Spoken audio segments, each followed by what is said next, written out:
Make me interested. Here in Cornwall. Here in Cornwall, many shops are We've got some scripts here, but they're probably out of date now. Let's have a look. You just changed it. We've not changed much, I We've think. only changed the interview, so you can actually write that in, Dominic. Okay. Okay, David, someone Yeah. have a pen. It's one of my... I don't have a... Okay. Oh, this is quite good.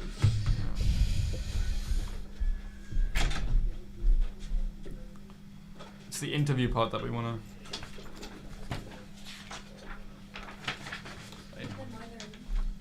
Sorry? Oh. My disappointment is immeasurable. My day is ruined.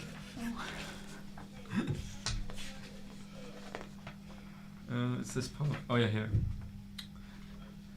Wait, let's just ask Martha. Martha, do you have a pen by any chance? Oh, there we go. Can I write it for you? Yeah, where is it? Oh, wait, sorry, it's the wrong page. Sorry? Hello and welcome to The Mouth. I'm your host, Dominic Frolic. And I'm Scarlett Jeffries. And I'm Lily Bailey. Today we'll be taking you through some of the local news and of course the weather and what's on. We hope you enjoy the show. The headlines today: the future of Cornwall's buses under threat after first bus pull out. We ask, will the costs climb even further? Stop the chop. The trees that have caused so much heartache in Falmouth are due to be cut down next week.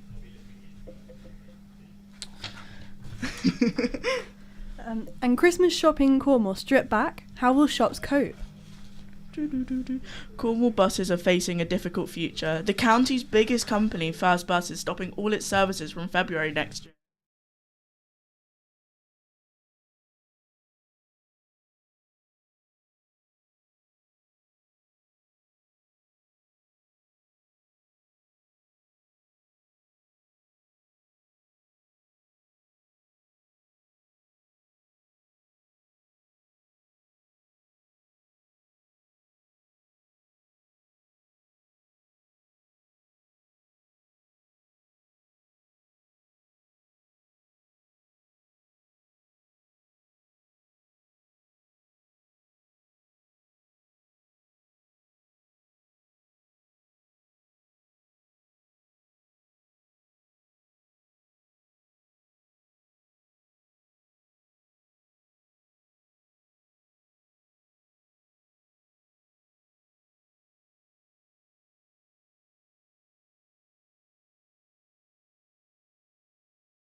Hello, and welcome to The Mouth. I'm your host, Dominic Frolick. I'm Scarlett Jeffries. And I'm Lily Bailey. Today, we're going to be taking you through some of the local news and, of course, the weather and what's ons. We hope you enjoy the show. The headlines today. The future of Cornwall's buses are under threat. After first bus pulls out, we asked, will the cost climb even further? Students are either not coming to uni, that are like deciding whether it's like lunch or a bus ticket, and we knew that anyway. Like, we've been hearing that for the past year, whether it's like deciding if you're going to get lunch or if you're going to get like your essential hygiene product. You're listening to The Mouth. Stop the chop. The trees that have caused so much heartache in Falmouth are due to be cut down next week. I know that there is a general mistrust because we haven't been able to share all the evidence that we would have liked to have been able to share, but the council has looked and re-looked at the issue, and we have come to the conclusion that there is no alternative, unfortunately. And Christmas shopping in Cornwall stripped back. How will shops cope? Think more before they buy, which is a shame, really. Not just for us, but for everyone. Like, you don't want to have to feel that strain and have to like choose between this or that. You're listening to The Mouth. Cornwall buses are facing a difficult future. The county's biggest company, First Bus, is stopping all its services from February next year. Students and locals say they're worried about the future of Cornwall's transport system and whether the cost will go up. May Angelini reports.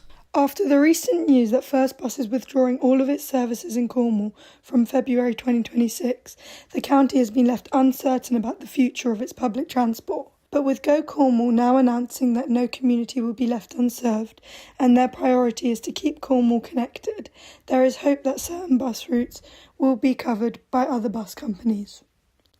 However, this is not the only thing worrying public transport users. As living costs rise, bus fares have become more expensive, tripling over the last 2 years, with students, the elderly and less fortunate being most affected. But the real question is, can people actually afford to get on these buses? I spoke to Jadelle Luckman, who is the Student Union President for Falmouth, to find out just how much it has impacted students at the university. It's just like constant conversations with like partners about like what they're doing, because obviously we're just a small charity, so it's been more like holding higher up people accountable for what they can do. A lot of the feedback that we're getting is like students are either not coming to uni, that are like deciding whether it's like lunch or a bus ticket, and we knew that anyway. Like, we've been hearing that for the past year, whether it's like deciding if you're going to get lunch or if you're going to get like your essential hygiene products. With no other cheaper services running for university students between campuses and First Bus getting rid of their student bundles, students are having to do their best to make ends meet. I live in Falmouth, but I do have to travel in and out because I'm on Penryn campus. So it is very difficult and there isn't really a way around it, unfortunately. However, the student union has been helping students where they can. And as a students' union, we've like brought 150-ish bus tickets, and then we've been giving out to students that are in like need. Going forward, FX Plus is now exploring a carpooling scheme to help students reach campus for lower costs. In the coming weeks, more information will be released about who will take over the bus routes, and the student union will continue pushing for cheaper, more reliable services. 3 lime trees in Falmouth are causing a big headache for Cornwall Council. The authority wants to chop them down next week because their roots are causing a nuisance. It's caused huge protests amongst locals who say they want to keep their trees. Ollie Chalkley went to a heated public meeting about them. Falmouth is a beautiful green town in the summer. Though in the winter it gets cold and wet, it still retains much of the allure, thanks in part to the trees lining the roads. I am currently near Trelawney Road in Falmouth. The road is relatively unassuming, if not charming. Its tarmac, once strewn with the full and autumn leaves, now is bare. However, there's trouble brewing. The lime trees lining the pavement are due to be felled on the orders of Cornwall Council. Planted 60 years ago, the council claims that the roots have begun to grow under the pavement and interfere with utility cables beneath the tarmac, as well as to upturn it, creating a hazard. Though the council has been scheduled multiple times previously to cut down the trees, they have been met with protests at each attempt, with many concerns being raised by the community. I recently attended a meeting organised between Cornwall Council and local protest organisers Stop the Chop, which was put forward in the hopes of reaffirming the trust of the local community and attempting to create clarity and explain the decision-making process regarding the removal of the trees. Chairing the meeting was Cornwall Council's Strategic Director for Sustainable Growth and Place, Phil Mason. The talks were wide-ranging and varied, with many questions being asked, ranging from worries about ecological reports to complaints regarding an out-of-court settlement that was made between the council and the parties involved, which Mr. Mason explained that he regrets was done in secret. Tensions flared from time to time within the meeting, with the occasional raising of voices and jeers. Particularly Mr. Mason was accused of filibustering more than once. The meeting eventually finished with Phil Mason at the same point he started at. The trees will be coming down, as he believes they have operated within the law and that the council have acted in the best interest of the public. A point questioned by many attendees. After the event, I was able to have a brief word with Mr. Mason to hear a quick statement. Hi, I'm Phil Mason, Strategic Director of Cornwall Council, and I've come to Falmouth tonight to talk to the public in a meeting about why the council believes that the 3 lime trees in Trelawney Road are going to have to be removed. We've held quite a long evening with lots of questions and lots of answers.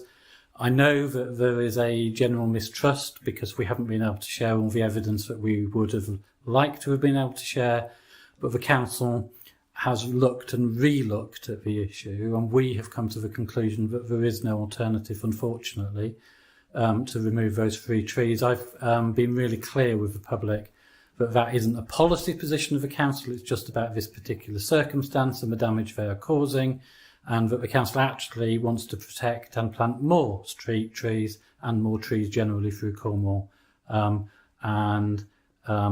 It was a amicable conversation, and I'm pleased that so many people turned out and with that exchange of views this evening. Thank you. I also got a statement from one of the Stop the Chop organisers. It goes as follows. The community were fantastic not only for turning up at short notice, but asking intelligent, searching questions. The answers sadly were far from what was needed. The council are entrenched in their view and will not be deterred from their illegal course of action to fell the 3 trees without supplying a shred of evidence. A fundamental requirement of the duty to consult. A law brought in to stop the council officers from doing exactly what Phil Mason and co are doing, running roughshod over the law and ignoring any public outcry. We still don't know if 1 tree root is causing a problem or more. What is so secret about a report that can't be shared? The conclusion drawn is that the evidence does not require the felling of the 3 trees, hence the council being unable to comply with the law. Though there are protests and police presence expected at the felling on Monday, it appears that the life of these lime trees is soon to be over, what will be the conclusion to a tumultuous back and forth dating back over a year. Here in Cornwall, many shops rely on Christmas shopping as a big boost. But this year there are worries people in the county just don't have enough money to buy as much as previous years, Lily Bailey reports. With the lead up to Christmas right around the corner, I spoke to Ed Talling, a body shop worker in Truro, and Em Parker, the owner of Bean in Falmouth, about their preparations towards the busy Christmas season, with the cost of living becoming higher than ever before. Christmas is always a really hard time. I've worked in a few jobs over Christmas, and it's always so stressful. This Christmas we are supporting K9 Crusaders and the Women's Centre Cornwall, so customers can donate a little gift set or whatever they fancy. For most retail businesses, this is the busiest time of the year, but obviously for us, summer is the busiest time of the year, so this time of year is always a bit slower, especially for some reason the start of November is just always dead. We've had a shop for 5 years here and it's the same every single year. The kind of lull between tourist season and Christmas can feel like a bit of a drag. But it's fine. We're lucky in that we're not a completely seasonal business. We don't rely solely on tourists like some of the other shops in Falmouth that sell just souvenirs or stuff like that. We I guess our main customer base are students or young people living in the town. I feel like the cost of living crisis seems to be going on for ages, but it's definitely harder, especially for students and younger people. It's quite hard to afford anything. Massively. People just don't have disposable income anymore, so I mean nothing we sell is actually essential. We sell things that everyone wants, and I think you need little treats and trinkets and fun stuff, but yeah, I mean we've noticed our sales aren't what they were for example, like immediately after COVID, because a lot of, not obviously everyone, but a lot of people had a lot more money after that because they weren't going out spending all the time. And that's when we first opened the shop. So for the couple of years straight after that, our sales were like insane. Now they've like steady and they're fine. But I think this year people are having to think more before they buy, which is a shame, really. Not just for us, but for everyone. Like, you don't want to have to feel that strain and have to like choose between this or that. So I wonder if Christmas, like other people will be doing a smaller Christmas. People are more worried and more conscious of their spending. You're listening to Done Now. Stay tuned, coming up soon in our show today. Shutting shop, we hear why Falmouth retailers are closing their doors. Profits weren't increasing enough to cover the costs sustainably. Like, I wasn't losing money, but I felt like it was the right time to get out before that started happening. What's it like to be Cornwall's first women-only folk dancing group? We have a special report.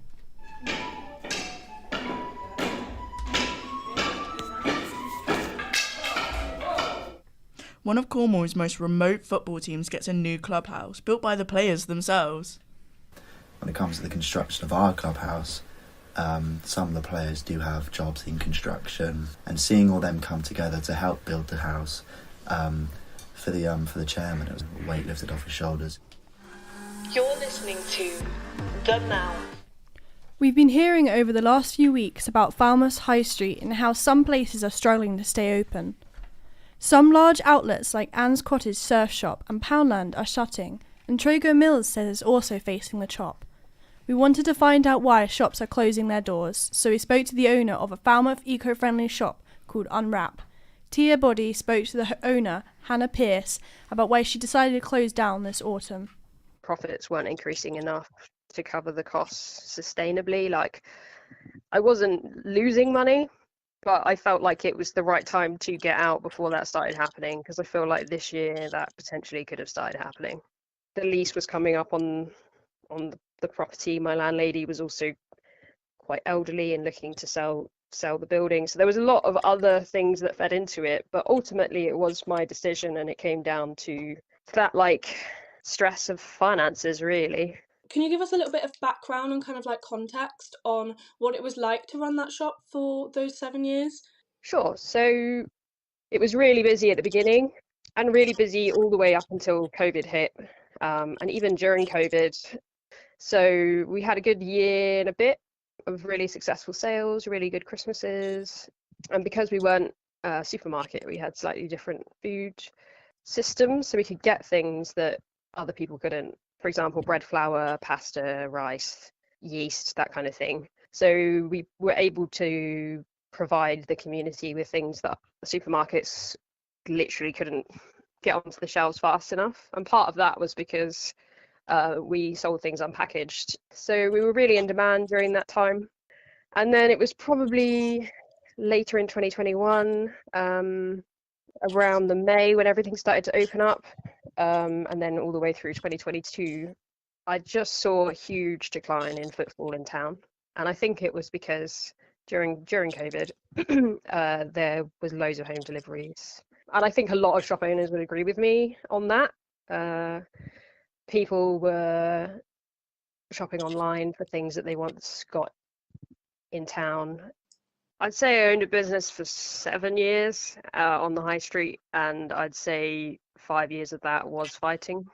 So I'm pretty tired. Starting a community shop on the high street, or starting any shop on the high street, is a risky thing to do, but also it was probably one of the best decisions I ever made. It was great. I learned a lot from everybody, and I felt like a real part of a community that mattered, that cared. We all looked out for each other. So that's way more important than any money.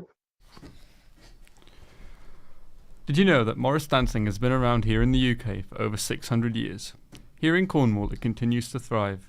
Traditionally, it's been all men, but now a new group in Falmouth has integrated a more modern approach with an all-women group. Scarlett Jeffries reports. I'm Penny. And I'm Betty. So I read on your website that your name was inspired by Joan the Wag.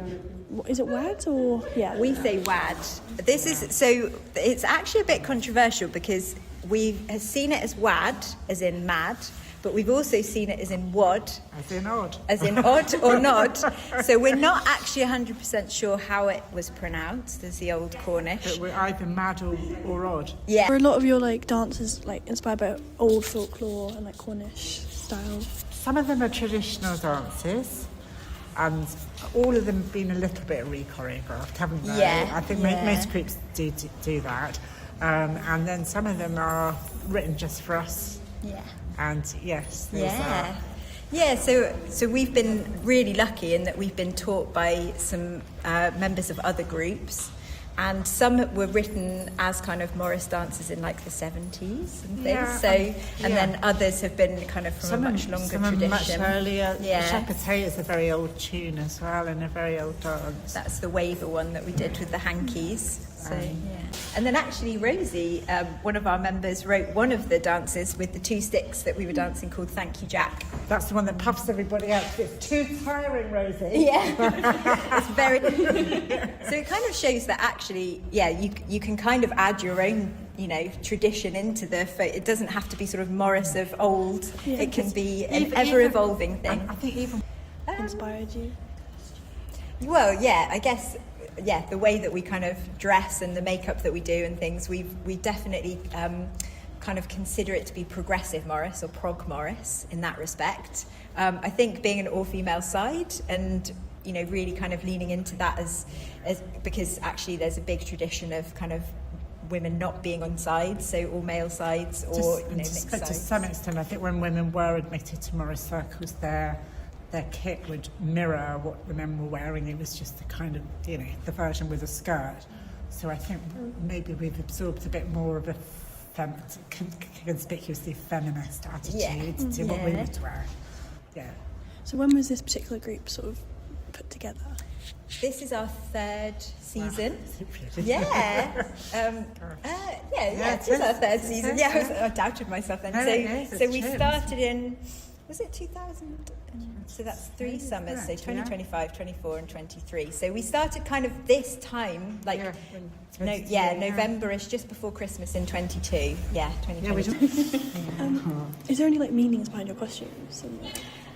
Definitely, So do you know about the legend of Joan the Wad? She's, in Cornwall specifically, it was a kind of figure that was associated with Bodmin Moor, and as a kind of queen of the fairies, she led travellers astray, and if she didn't like them, if she did like you, she'd light you home safely with a rush lantern. And they think that, well, a Cornish scholar told me that it was a corruption of Jow and Wad, which actually means rush light in Cornish. So, but she's probably tied up with all sorts of kind of more Celtic legends in other districts, like the Cailleach who's the hag figure in Scottish mythology. So I think it's a kind of wider story. So we've kind of borrowed from all that. But one of the things about Piskies that we quite liked was if you wear green, you don't get taken by the Piskies. What I really enjoyed doing is making bespoke kit for certain dance acts.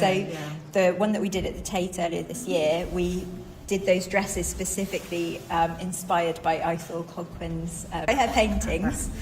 So Penny took us through this amazing process of creating panels for each of our dresses, and then we did our makeup inspired by her paintings as well. So we've done a lot. She was an interesting thing. She was an occultist, but remember, it's a surrealist. And we have a massive crochet beast, which we were asked to do a seaweed festival last year down in at Marazion, and we made a lot of kind of seaweed-inspired costumes for that, and a huge crochet beast. That's all in green with sort of a little bit like slightly goofy expression. Yeah, a little bit kind of. Any events in the future that you're looking forward to? Montauk's going to be really good. That would be really fun. That's a big festival. That's our last thing of this year, and then really it all kicks off in sort of May next year. And May is always really fun because there's always May Day dances. There's always wassails happening and blossales and Flora One of Cornwall's smallest football teams has just just had their clubhouse rebuilt. It's a story of a great community project, with the players helping out with construction. Our reporter Charlie Lee has more. Grassroots sports has always been a key part of Cornwall, and with people starting to appreciate the sports more and more, it has led to smaller clubs expanding. North Petherwin FC have now got a brand new clubhouse that was funded by local sponsors and even players. Caden McGuinness, a player for the team, explains why clubhouses are so important in grassroots clubs. I think having a clubhouse is a great thing for any football club really, but especially local grassroots teams, because it's a space for everyone to hang out and just enjoy the atmosphere. Even if there isn't a game on, some football clubs will have just events going on. They'll be able to hire out the events, and just being able to build a clubhouse is a great sort of representation of how supported a lot of these clubs are and how interested people still are in local football, because you hear a lot of things about how grassroots is dying and it needs help, and of course it does. It could benefit with a lot of help, especially with the pitches, but local communities do a very good job in keeping the club going.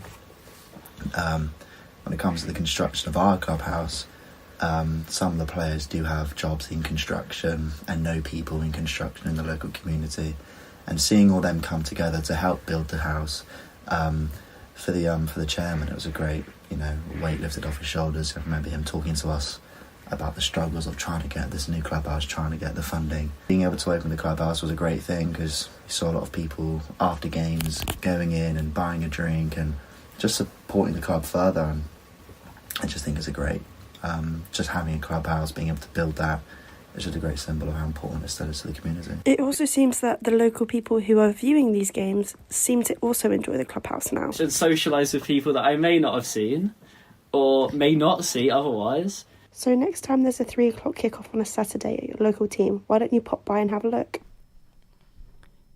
A special report now about Cornwall's incredible story of football triumph, which has turned to this disappointment for fans. Truro City, who rose to the highest level a Cornwall club has ever gone, has suffered another defeat. Dominic Frolick reports. A much improved Truro City battled to draw level after falling behind 2-0 against Sutton United, before being undone by a late strike from youngster Kai Jennings to fall to a 3-2 defeat. Before the game, our reporter spoke to some Truro City supporters about their thoughts and worries. I've got a good feeling about this today. I reckon we could scrape a nice 2-1 win. They definitely need to win today, because if we don't win today, then I think Truro's back down in National League, or National League South, where we probably should belong. There's been a few good players, but it's probably lack of fitness with some of the players, and mostly game time. Some people have been on loan. It's never good on people going on loan and then coming back to first team performances. It's to players to shoot when they have the opportunity, not to walk it into the goal. Because at the moment, that's what Truro seems to want to do, just walk it into the goal, and it doesn't work. Well, I would say we've brought a lot of players in, either on loan or from other clubs, and not that many of them have played that many games. So I'd say maybe just use all the players that we brought in this season a little bit more. Shoot when you get the chance, don't be afraid. Worst thing that can happen is it sails over the bar. You don't shoot, you don't score, it's that simple. And as he says, don't try and pass the ball into the net. We're not Man City. Well, up until we let that goal in, I thought we were the better team. We had more of the ball. We were in their half a lot more. And shame just to concede. Worst time to let a goal in. But I still am confident we can turn it around in the second half, especially attacking towards the east stand in front of our own fans.